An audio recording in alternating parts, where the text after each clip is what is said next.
Hello everyone, welcome to కథల సవ్వడి. ఈ వీడియోలో నేను ఒక అందమైన ముగ్గు వేస్తూ మీకు ఒక ఆసక్తికరమైన కథను షేర్ చేస్తున్నాను.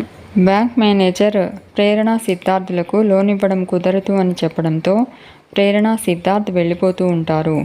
విజయానంద్ బ్యాంక్ మేనేజర్కి ఫోన్ చేసి మీ దగ్గరకు లోన్ కోసం వచ్చింది మా అబ్బాయి సిద్ధు అంటాడు.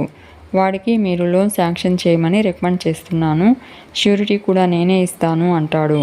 మేనేజర్ అదేంటి సార్, ఫార్మాలిటీస్ ఏమీ అక్కర్లేదు, మీరు నిశ్చింతగా ఉండండి, నేను చూసుకుంటాను అని చెప్పి వెళ్ళిపోతూ ఉన్న సిద్ధార్థ్ ప్రేరణను రమ్మని పిలిచి కూర్చోమంటాడు. కాఫీ, టీ, కూల్ డ్రింక్స్ ఏమైనా తాగుతారా అని అడుగుతాడు. సిద్ధార్థ్ వద్దు సార్ అంటాడు. మేనేజర్ సిద్ధార్థ్తో అదేంటి సిద్ధార్థ్, నా ముందుకు రాగానే నువ్వెవరో చెప్పాలి కదా, మీ నాన్న సిటీలోనే అంత పెద్ద బిజినెస్ మ్యాన్ కదా, నీకు లోన్ ఇవ్వనంటానా, అయినా అంత డబ్బు అంత ఆస్తి పెట్టుకొని నువ్వు లోన్ కోసం బ్యాంక్కి రావడం ఏంటయ్యా అని అడుగుతాడు. సిద్ధార్థ్ సీరియస్గా చూడడంతో మేనేజర్ ఓకే అంటూ మీ కాళ్ళ మీద మీరు నిలబడాలని, సొంతంగా బిజినెస్ చేయాలని అనుకుంటున్నారు, నీకు లోన్ శాంక్షన్ అయిపోయింది అంటాడు. ప్రేరణ అదేంటి సార్, ఇందాక కుదరదన్నారు అని అడుగుతుంది.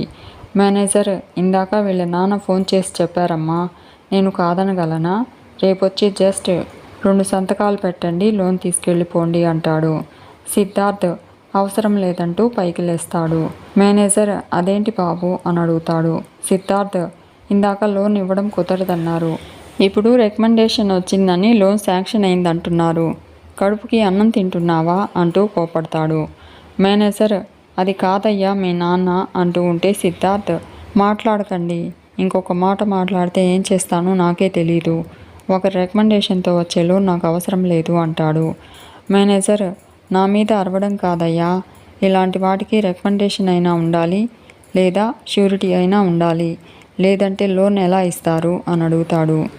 సిద్ధార్థ్ అయితే మీ లోన్తో నాకు అవసరమే లేదు అని చెప్పి ప్రేరణ పిలుస్తున్నా వినిపించుకోకుండా వెళ్ళిపోతాడు సిద్ధార్థ్.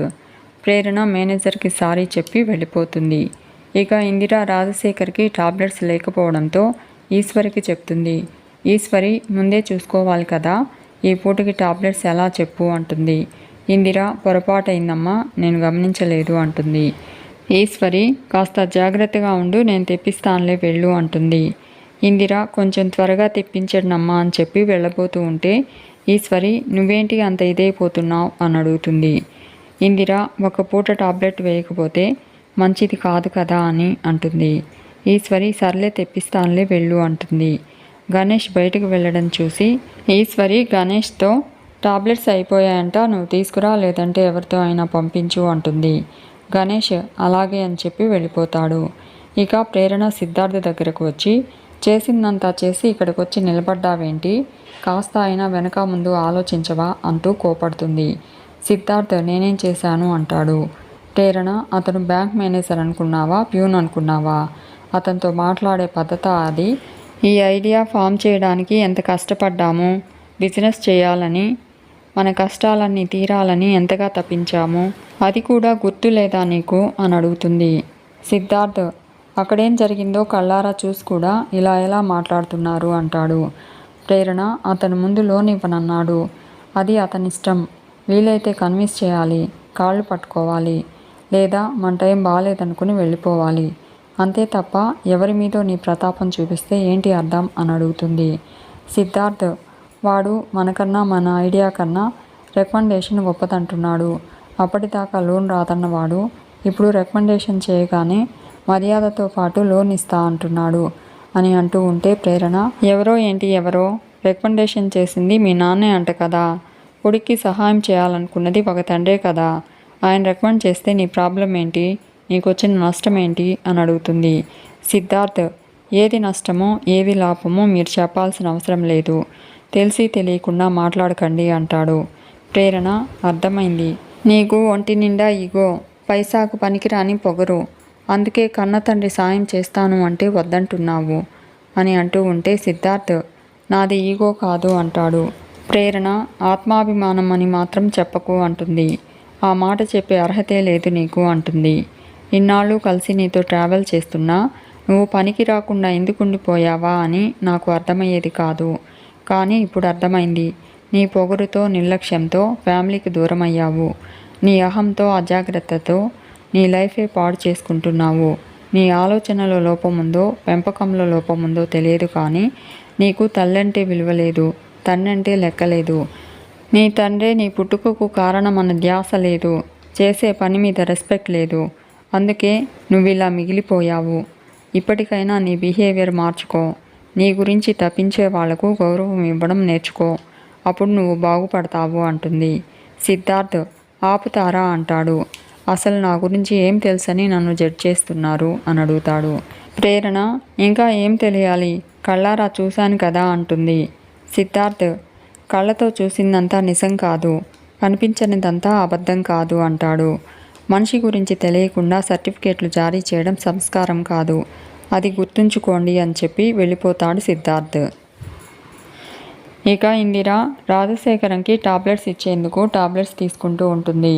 టాబ్లెట్స్ ఇలా ఉన్నాయేంటి, మొన్న తీసుకొచ్చినవి వేరు కదా, టాబ్లెట్స్ మారిపోయాయా అని అనుకుంటూ ఈశ్వరి దగ్గరికి వెళ్ళి టాబ్లెట్స్ గురించి చెప్తుంది. గణేష్ ఇందిరను చూసి కోపంగా ఇందిర దగ్గరికి వెళ్ళి టాబ్లెట్స్ తేడాగా ఉండడం ఏమిటి అంటూ కోపడుతూ ఉంటాడు.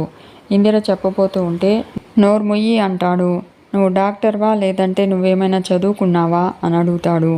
ఇందిర రోజు వేసే టాబ్లెట్స్లా లేవని అంటూ ఉంటే గణేష్ డాక్టర్ కన్నా నీకు ఎక్కువ తెలుసా, అయినా మా నాన్నకు ఎప్పుడు ఏ టాబ్లెట్స్ వాడాలో మాకు తెలియదా, నువ్వు చెప్తేనే మేము తెలుసుకోవాలా, నీకు తెలియకపోతే తెలియనట్టుండు, అతి తెలివి ప్రదర్శించకు అంటూ కోపడతాడు. ఇందిర కలర్ కూడా మారింది బాబు అంటుంది. గణేష్ చీ ఆపు అంటాడు. కంపెనీ మారింది అంతే, ఫార్ములా సేమ్, అప్పుడు కలర్ కూడా మారుతుంది కదా అంటాడు. ఏదో గొప్ప విషయం కనిపెట్టినట్టు అంటూ ఏంటి చూస్తున్నావు, వెళ్ళి ముందు మా నాన్నకు టాబ్లెట్స్ వెయ్యి అంటాడు. ఇందిర వెళ్ళిపోతుంది. ఈశ్వరి తనకేం తెలుసురా, చదువా సంధ్య, తనకేదో అనిపించింది చెప్పింది, దేనికంత సీరియస్ అవుతావు అని అడుగుతుంది. గణేష్ అమ్మ ఇలాంటి వాళ్ళను వెంటనే కట్టడి చేయాలి, లేదంటే మన నెత్తికి ఎక్కుతారు అంటూ టాబ్లెట్స్ మారాయంట, దాని పిచ్చి కాకపోతే అంటూ వెళ్ళిపోతాడు. ఇక మంజు సాహితి డైనింగ్ టేబుల్ దగ్గర భోంచేస్తూ ఉంటే విజయానంద్ కూడా కూర్చుని ఆలోచిస్తూ ఉంటాడు. మంజు విజయానంద్ని ఏమైందని అడుగుతుంది. విజయానంద్ సిద్ధార్థ్ కాఫీ షాప్ గురించి చెప్పి బ్యాంక్ లోన్కి ట్రై చేయడం గురించి చెప్తాడు. తన హెల్ప్ వద్దన్నందుకు బాధపడుతున్నట్టు యాక్ట్ చేస్తూ ఉంటాడు. సాహితి విజయానంద్తో తప్పు మీదే డాడీ అంటుంది. రికమెండేషన్ చేస్తే అన్నయ్యకు నచ్చదని తెలిసి మీరెందుకు రికమెండ్ చేశారు అని అడుగుతుంది. మంజు సాహితితో మీ డాడీ చేసింది తప్ప, ఒక తండ్రి కొడుకు ఎదుగుదలకు తోడ్పడడం పాపమా అని అడుగుతుంది.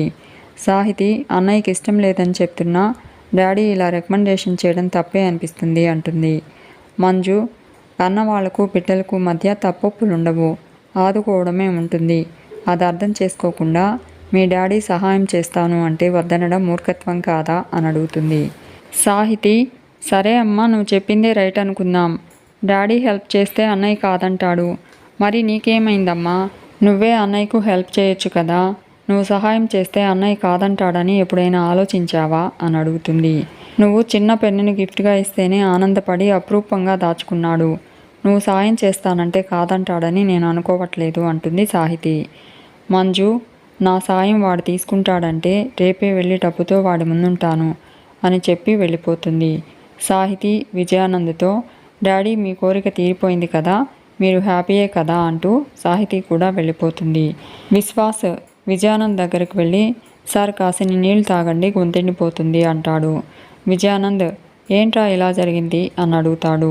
విశ్వాస్ సిద్ధు బాబు మీ కంట్లో నలుసైతే సాహితమ్మ గారు మీ గుండెల్లో గుణపమయ్యేలా ఉన్నారండి అంటూ, మీరేమో సిద్ధు బాబుని ఆపాలని చూస్తున్నారు, వీళ్ళేమో లేపాలని పైకి ఎదగాలని చూస్తున్నారు అంటాడు.